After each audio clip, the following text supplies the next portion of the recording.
Today I want to talk about Anne Rice's tips for writers. Her most famous work is probably Interview with a Vampire, but she's written tons of other novels and some short fiction too. She also has some writing advice videos of her own, which I'll link in the description. Here's some of her tips for writers. Number 1. Write the book of your dreams. Write what you want to be known for.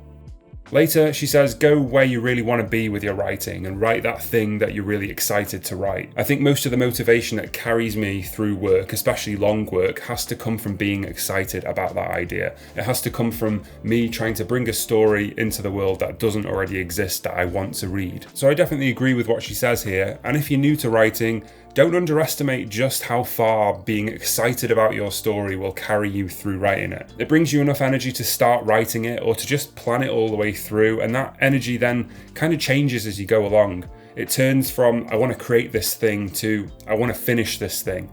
But it still comes from that place of I want this story to exist, so I'm going to write it. If you get an instinct that this idea is really good and I'm excited about it and I think it's better than my other ideas, then you're most likely correct. So I definitely try and follow those ideas.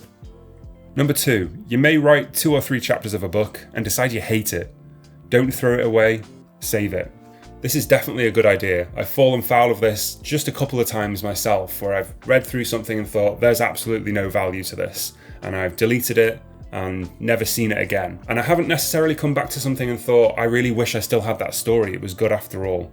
But the value of it might have been in something I said, a specific phrasing or the root of something or how I approached something that I later thought I've done this before. How did I do it? It was in that story, and then I've gone to find it and it doesn't exist anymore. So even if you do fall out of love with those first few chapters or those last few chapters, keep them, because you never know what you might need to refer back to at a later date. Also, I think that rereading your own bad writing is arguably more useful than reading your good writing. Say you get into a slump, you're stuck with writer's block and you're feeling pretty demotivated and unhappy with your writing. If you then go back and read a story that you wrote 3 years ago that isn't quite up to the standard that you're writing at now, it can feel like a motivation. When you compare it to the stuff you're writing now and you see how far you've come from it, even if that's only a short way, your writing will more than likely be better. Probably a lot better if it's a matter of 3 years. That can propel you forward a bit. That can give you a slightly different perspective on your current writing that might just get you over that hump and get you writing again. For some reason, I tend to think of my writing as always having been at a consistent point, when in fact, when I read back things from years ago, it's totally different. The way I do things has changed, the overall quality has changed, and it does make you think, yeah, I've come quite a long way, so even if I'm not where I want to be now, then at least it's proof of concept that in a few years, or not even that, I might get to where I really want to be. That could be a useful exercise actually. Read the most recent thing you wrote and then go back and read the very first thing you ever wrote. The difference between them is going to be huge, and if you delete all of your old bad writing because you hate it, you never get the chance to learn just how far you've come. Number 3, create through writing the person that you want to be.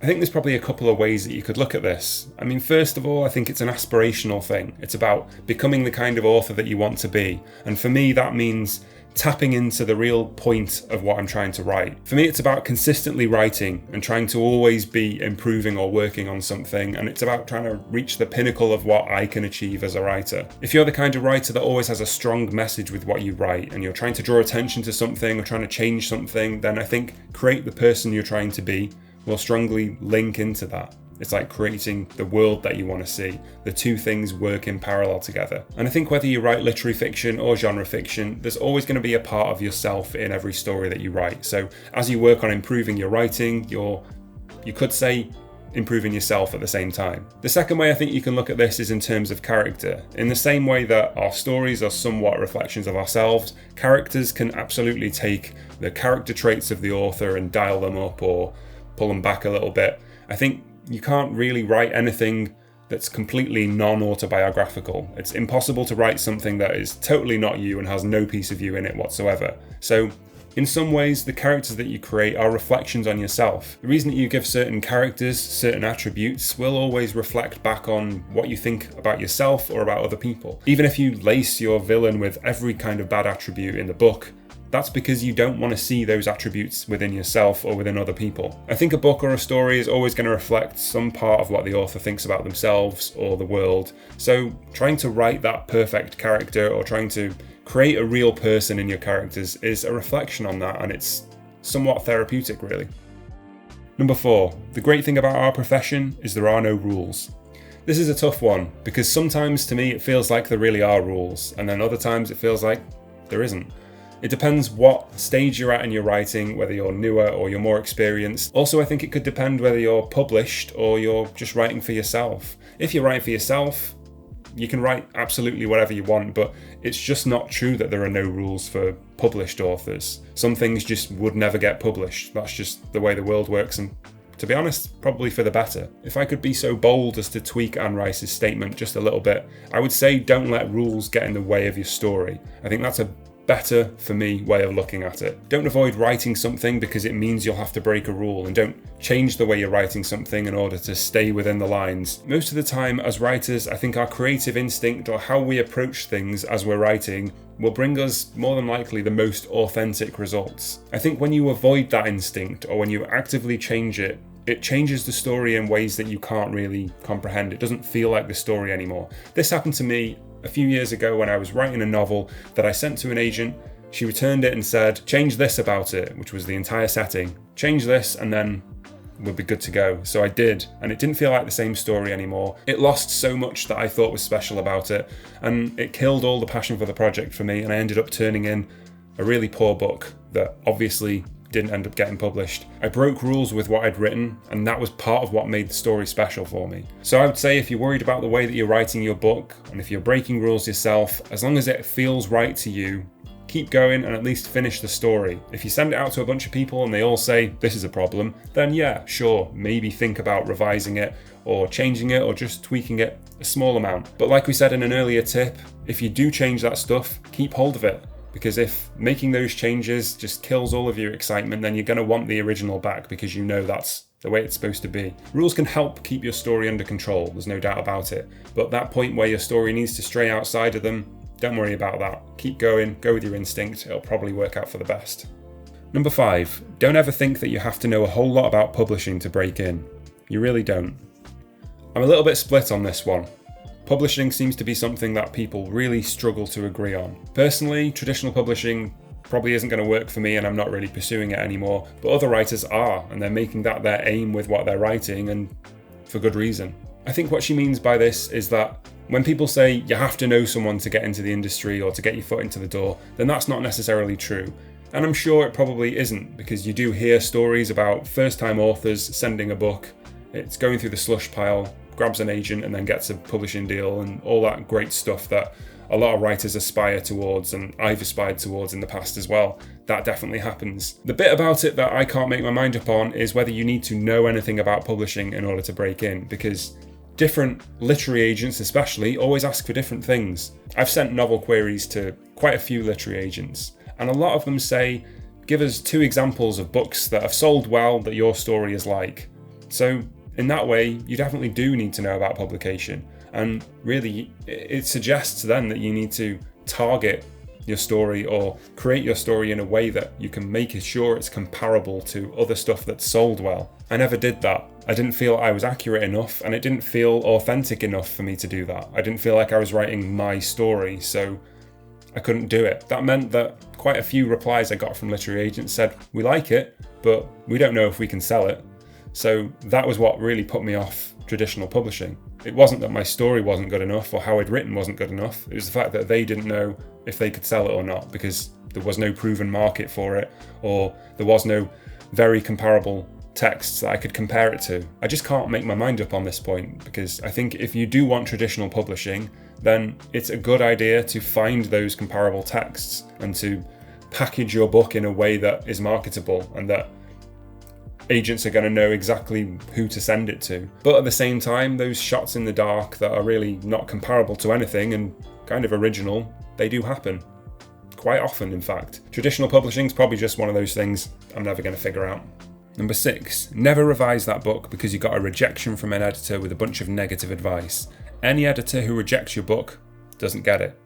She then says revise instead for the editor who says they love it and suggests ways to make it even better.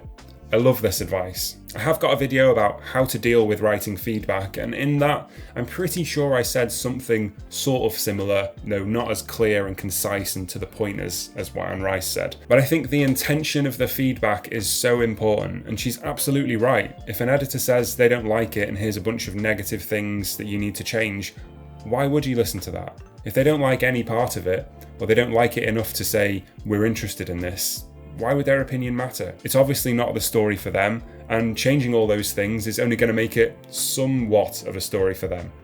How is that useful to anyone? I think instead listening to the person who loves it and suggests ways to make it better, as she says, is absolutely the right course of action. First of all, that's going to be a way more productive relationship, and it's going to be less nerve-wracking for all involved. There's nothing worse than sending a revised piece of work back to someone who you judge as an authority and having them come back and say, no, this is nothing like what I wanted. That's happened to me, and it was demoralising.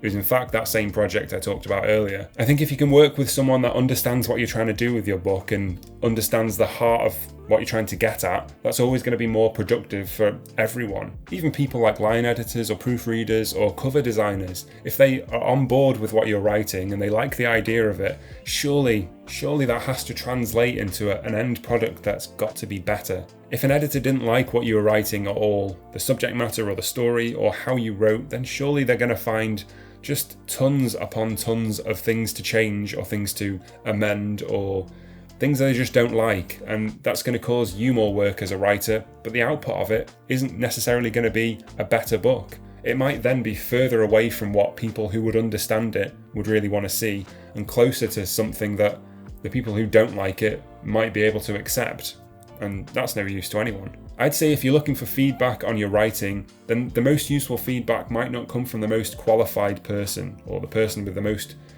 edits under their belt or whatever. It'll come from the person who understands your work the best. So I'd try to find that person. There will be one. There always is. Number 7, don't hesitate to write one-sentence paragraphs and short paragraphs in general. Never bury a key revelation or surprise or important physical gesture by a character at the end of an existing paragraph. Move this to a new paragraph. This is really practical, actionable advice, and I like it a lot. Moving something very important onto a line of its own makes it stand out on the page, it makes it unmissable. Also, I'm quite a visual person when I read, so I'm far more likely to remember a short line on its own, separate from the rest of the shape of the page, than if it's just in a paragraph somewhere. This probably relates back to what she says about there being no rules with writing, and I think newer writers might be slightly more tentative when it comes to moving stuff into one line to just make a big deal of it, and they'd rather think, well, it should be in a paragraph like everything else. It has to make sense, it has to conform to the standards of good English prose and all that stuff. But really, the important point is making it clear and making it stick out to a reader so that they don't miss it. That's more important than your presentation or whether you're absolutely right according to this or that writing guide. Readers don't really care about that. As well as just making sure it isn't missed by a reader, giving something a line of its own just gives it more emphasis. It makes it a stronger statement, and it gives a reader a clue that it's something important. If you're hinting at something that you're going to reveal later on in the book, then hiding that in a big paragraph might seem like the way to go, because it'll be less likely to be spotted by people and they'll be surprised by it. But if they don't remember the clue was there, you won't get credit for it at the end. So if you make it clearer and put it down there, they'll remember reading the clue and they'll remember that they missed it. Because if you do your twist well enough, or if you hide that secret well enough, then it should be in plain sight the entire time and your reader still won't see it. I find that's really satisfying as a reader. I love that feeling of, how did I miss this? They did a really good job of hiding that in plain sight. I don't come across too many practical writing tips that I really agree with so strongly, but this one's really useful and I'm going to make a note of it for my own writing. Number 8, if the plot takes a highly improbable turn, acknowledge that through having the characters acknowledge it. That's an interesting point, and I suppose it depends on what you view as improbable. I think maybe the dangerous side of this advice is writers hearing that and thinking, okay, so I can make absolutely anything I want happen then, as long as the characters acknowledge it and go, that was weird. And I don't think it really works that way. I think there has to be some hint beforehand of an improbable thing happening. I think it's likely to make readers feel a bit cheated if a story takes a sudden turn in a completely unforeseen direction and all you've got as an explanation is a character going, "How very strange." I don't think that's going to cut it. I think a reader would still feel a little bit thrown off by that. My opinion on this is that a combination of two different approaches will work in this kind of scenario. I would say bury at least some clues throughout the story, especially in the chapters leading up to it or the passages leading up to it. Definitely get some idea that something is about to happen. And then once you've done that, once that improbable thing has happened, yes, have the characters acknowledge it as well. Bookend it with some hints on one side and some character acknowledgement on another side. That will make the whole thing feel a little smoother. It'll smooth over the hump a little bit and make it seem a little bit more palatable to your reader, so it won't completely come out of left field. I think without the hints beforehand, an improbable thing might seem too improbable, and without the character acknowledgement, it'll seem unexplained and weird. And of course, there's always twists that the audience doesn't see coming. The important thing is that those twists and those improbable events make sense, and that's done by hinting beforehand and character acknowledgements as well. That's my opinion anyway. Number 9, never get trapped into thinking that if you have a character open a door, he necessarily has to close it later on. You're creating a visual impression of a scene and you don't need to spotlight every gesture. This is really useful practical advice as well. The first place my mind went when she started talking about opening and closing doors was the plot, was twists and turns and, threads that are left open. I don't think she's talking about plot. I think she's talking about physical doors. She's trying to say avoid the type of writing that's, I went up the stairs, I opened the door, I closed the door, I sat down at the desk, that kind of thing. We don't need to know all of those details. I think this is a trap that newer writers tend to fall into as opposed to more experienced writers. Newer writers don't necessarily trust themselves to communicate what's happening to their reader, or they detail bits of everyday life that try to make the story feel relatable, but really all it does is make the story feel boring and kind of tedious to read. You can absolutely trust your reader to fill in the blanks with their imagination, especially when it comes to movements within a room and stuff like that. Readers get it. They understand it's not your job to absolutely paint in any blank space in your story. As a writer that used to fall into this trap a lot, I've learned to trust myself more. I don't need to fill in all of the gaps. Readers are smart enough to know what's going on and to fill those gaps in for themselves. It's not part of your job as a writer to do that. Another great practical bit of writing advice. If this was useful, I'd love it if you could hit the like button. Thank you so much for watching as always, and happy writing.